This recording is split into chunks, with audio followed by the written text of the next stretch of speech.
अपने भीतर शिव तत्व को उतारने का प्रयास करो। अपने भीतर शिव कथा कह रही है, पार्वती मैया अपने शिव जी के कंठ में जाकर बैठ गई।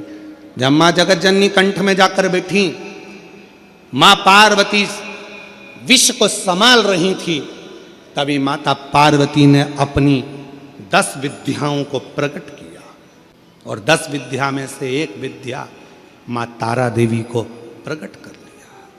माँ तारा देवी ने देखा शिव तो करहा रहे थे, कंठ पर जब विष पड़ा हुआ था शंकर भगवान करहा रहे थे, और जब करहा रहे थे तो माँ तारा देवी ने उसी समय पर माँ सरस्वती का आवाहन किया और तारा देवी के ही एक अंश भाव से, माँ जगत जननी के अंश भाव से माँ सरस्वती जैसे ही प्रकट हुई, कंठ में बैठ गई, बैठकर स्वर की नाद करने लगी। स्वर की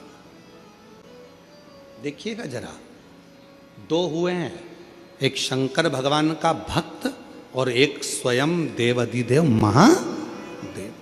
2 हुए हैं जिन्होंने दर्द में भी गीत गाया, जिन्होंने दर्द में भी गीत गाया। एक लंका का राजा रावण पर्वत उठा रहा था, हाथ दब गए, भगवान देवाधिदेव महादेव ने अपना अंगुष्ठ का थोड़ा सा भाग नीचे करा और वो हाथ जब दबे रावण के हाथ टूटने लगे तो रावण ने भगवान को पुकारना प्रारंभ करा, स्तुति गाना प्रारंभ करी, शिव के लिए भजन गाना, नाद करना, तांडव का एक आनंदमय स्वरूप भगवान शिव को पुकारना प्रारंभ करा। तो भगवान शंकर पीड़ा में भी भजन गुनगुना रहे थे तो शिव की कृपा हो गई। अभी शंकर भगवान के कंठ में विष है, पार्वती माता ने झेल लिया, तारा देवी ने, आद्य शक्ति ने, विद्या ने स्वयं मां सरस्वती को विराजमान कर दिया और कहा कि तुम स्वर भरिए, इस नाद से पूरी पृथ्वी, पूरा ब्रह्मांड हिलने लगेगा, ये पूरा ब्रह्मांड कांप जाएगा, पूरा ब्रह्मांड, और ये पूरा ब्रह्मांड हिलेगा, इसलिए शिव के नाद में भी आप स्वर दीजिए, स्वर। और महाराज सरस्वती ने स्वर देना प्रारंभ करा और जो सरस्वती ने स्वर दिया, कंठ में विराजमान होकर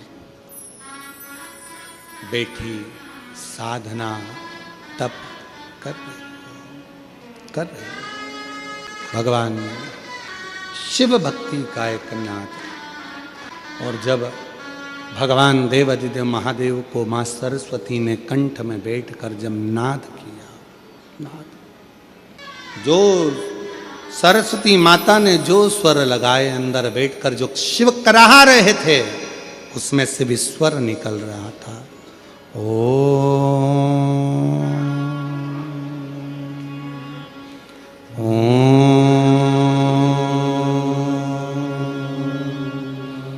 ओम।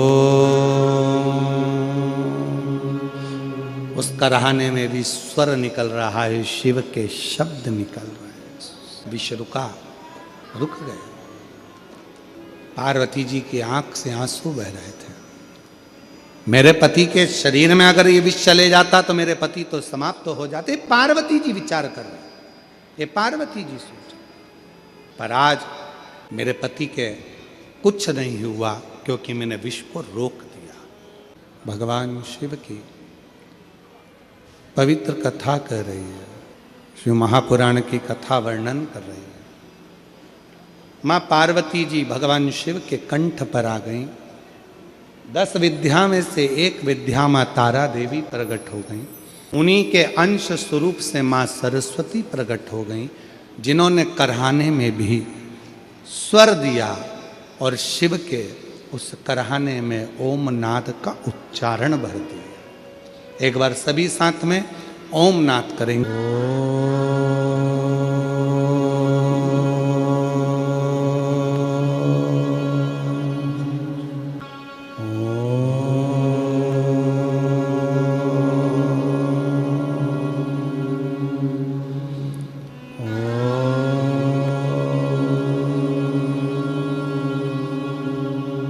शिव कथा कह रही है, भगवान शंकर का स्वरूप कह रहा।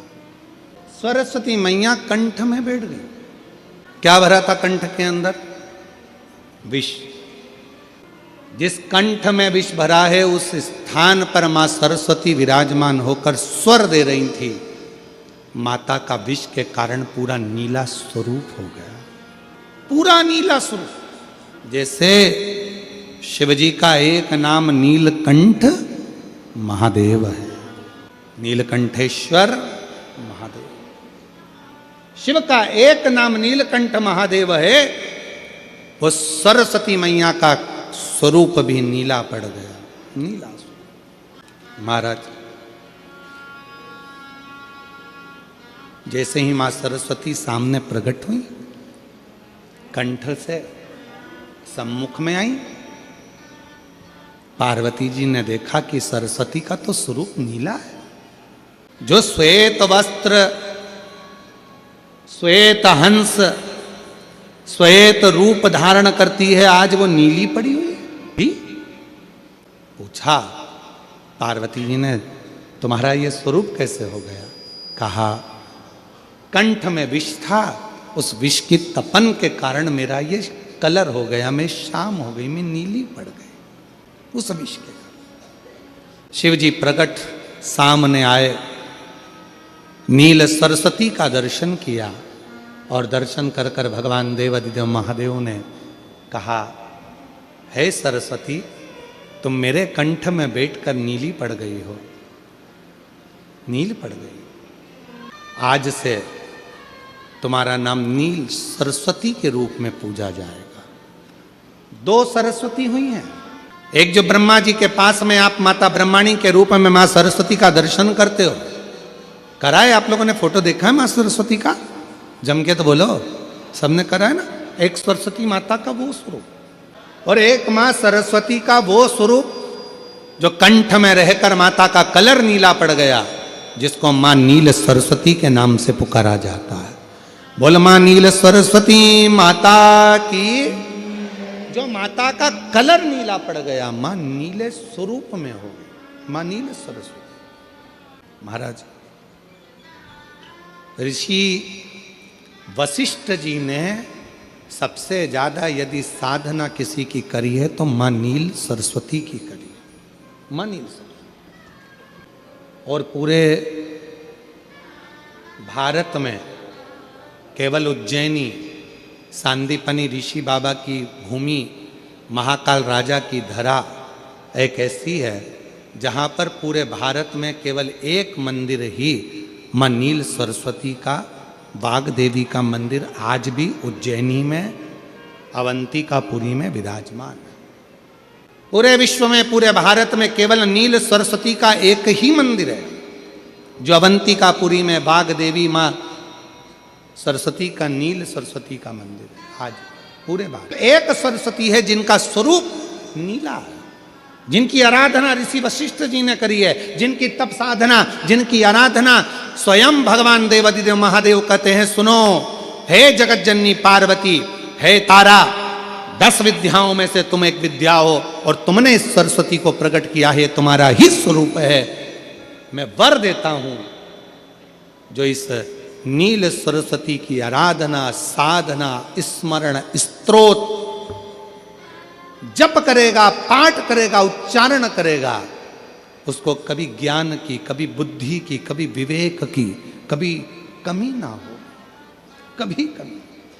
मेरी जीजी, आपने कभी सुना होगा कि शिव जी को एक पुष्प बड़ा प्रिय है। शायद आप लोगों के इधर है कि नहीं हमको नहीं मालूम, पर शिव जी को एक पुष्प बड़ा प्रिय है जिसको शंख पुष्पी पुष्प कहते हैं, जिसको अपारिजिता का पुष्प भी कहते हैं। आप लोगों के इधर है कि नहीं वो हमको नहीं मालूम है, पर एक बेल चलती है, उस बेल पर वो नीले कलर का पुष्प होता है, शंख जैसी उसकी आकृति होती है और नीला पुष्प होता है, नीले कलर। आप लोगों ने देखा है? किस किस ने देखा? जरा हाथ उठाओ सब लोग। देखा है मतलब रखो, आप देखा है तो फिर तो कथा आप लोगों के बुद्धि में बैठ जाएगी। लाए हो क्या?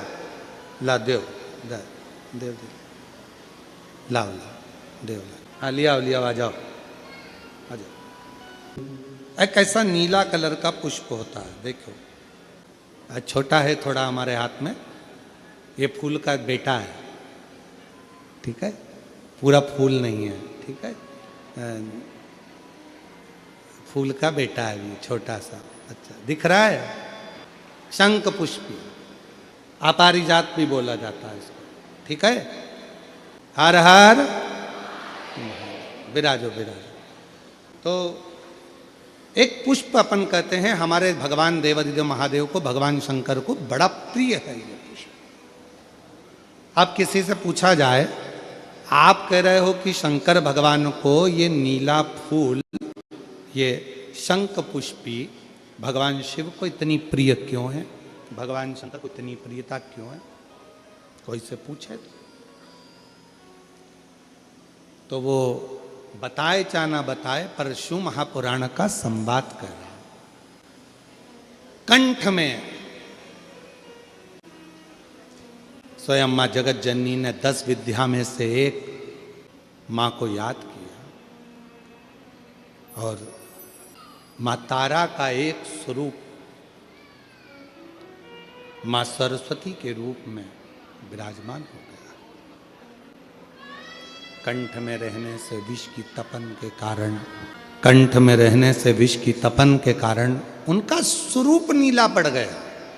और जब उनका स्वरूप नीला पड़ गया तो भगवान देवादिदेव महादेव ने कहा, सुनो पार्वती, संसार के लोग, भूमंडल में रहने वाला यदि कोई भी मानव जिसकी विवेकता, बुद्धि, विचार, सोच, ज्ञान थोड़ा सा भी अगर उसमें कम है, तो वो नील सरस्वती का यदि आवाहन करे, माँ नील सरस्वती स्तोत्र का पाठ करे, माँ नील सरस्वती की स्मरण करे, तो उसकी विवेक, उसकी बुद्धि तीव्र होती है, श्रेष्ठ होती है। और सुनो पार्वती, यदि मान लो कोई नील सरस्वती का स्तोत्र का पाठ नहीं कर पाए, आराधना नहीं कर पाए, साधना नहीं कर पाए, स्मरण ना कर पाए, अगर कोई बच्चा एक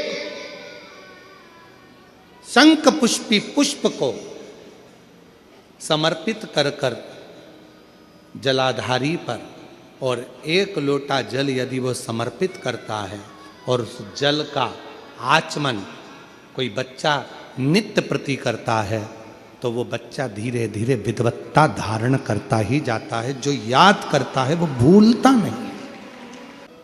ये मां नील सरस्वती की कथा है। 2 सरस्वती का दर्शन आपको और हमको होता है, और नील सरस्वती के रूप में उनकी पूजन होती है। मां नील सरस्वती महाराज, जैसे कोई बच्चे ऐसे होते हैं कि जन्म लेने के बाद में उनकी राल टपकती रहती है, विद्वान नहीं हो पाते, पलंग पर पड़े रहते हैं, पांव हाथ काम नहीं करते हैं, और डॉक्टरों का इलाज चलता रहता है, पर वो बच्चों की मुख से राल टपकती रहती है, विद्वत्ता नहीं रहती, माइंड थोड़ा सा कमज़ोर होता है, और शरीर भी उनका थोड़ा शिथिल रहता है शरीर।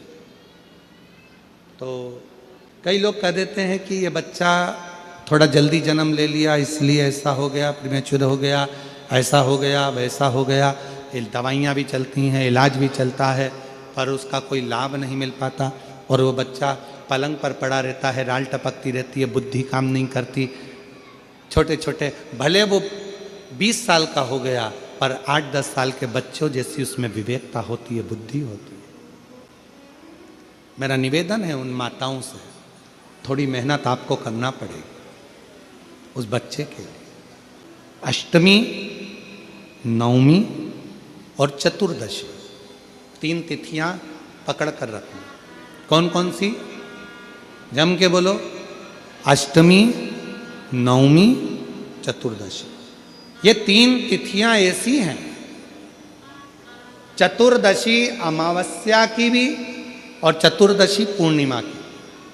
अष्टमी नवमी अमावस्या की भी और अष्टमी नवमी पूर्णिमा की। ये वो तिथियां हैं जिन तिथियों में मां नील सरस्वती का स्तोत्र का पाठ कर कर एक शंख पुष्पी पुष्प, एक अपारिजात का पुष्प जलाधारी पर रखकर 7 बार अगर जल का पात्र से जल चढ़ाया जाए और उसी जल को कटोरी में झेल लिया जाए, उस जल को 3 दिन तक लगातार यदि सुबह दोपहर शाम रोज उस बच्चे को देना चालू करिए, उसके हाथ पैर भी काम करना प्रारंभ करेंगे, उसकी बुद्धि भी काम करना प्रारंभ करेगी।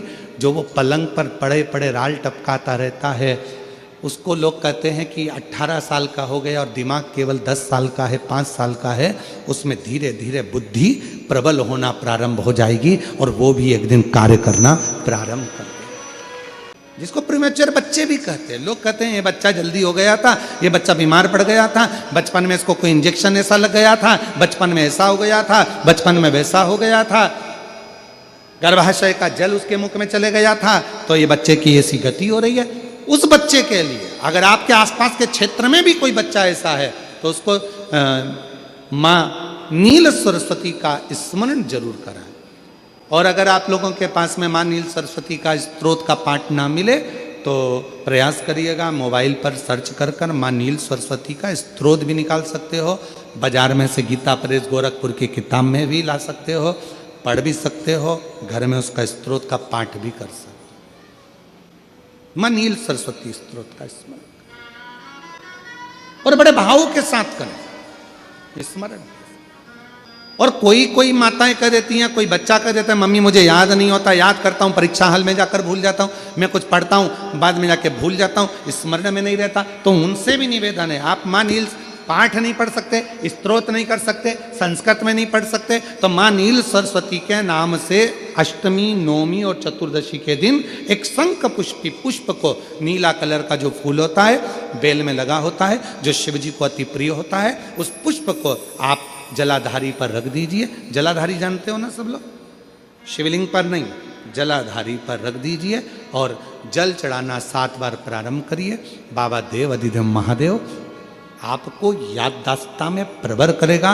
परीक्षा हॉल में जितना तुम याद कर कर गए हो, अच्छी मेहनत कर कर गए हो, तो भूलोगे नहीं, तुम्हारी बुद्धि तीव्र होती चली जाएगी, प्रबल होती चली। आजकल आयुर्वेद में आप लोग अगर आयुर्वेदिक दवाइयाँ लेते होंगे, आयुर्वेद वालों के पास यदि जाते होंगे, तो वो भी अगर बच्चा पढ़ने में कमज़ोर है, बुद्धि से कमज़ोर है, तो उसको शंख पुष्पी की चाय पीने का भी कहते हैं, नीली चाय महाराज, याददाश्तता के लिए, उसको प्रबर करने के लिए शिव कथा कर रही। कौन सी सरस्वती?